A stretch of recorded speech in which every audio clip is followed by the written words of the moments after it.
నెల రోజుల పాటు పలు రైళ్లు రద్దు.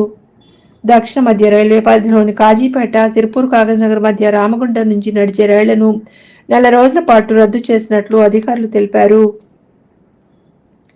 ఈ రూట్లో సిగ్నల్ వ్యవస్థను ఆధునీకరించే పనులు కొనసాగుతున్నాయని, ప్యాసింజర్ ఎక్స్ప్రెస్ సహా సూపర్ ఫాస్ట్ రైళ్లను తాత్కాలికంగా రద్దు చేసినట్లు తెలిపారు. రద్దు చేసిన రైళ్లు 17003 కాజీపేట కాగజ్నగర్ రైలు ఈ నెల 17 నుంచి జూలై 6 వరకు, 12757, 12758 కాగజ్నగర్ ఎక్స్ప్రెస్ను ఈ నెల 23 నుంచి జూలై నెల 6 వరకు, 12967 చెన్నై జైపూర్ ఎక్స్ప్రెస్ను ఈ నెల 23, 25, 30 జూలై 2, 7 తేదీల్లో రద్దు చేశారు.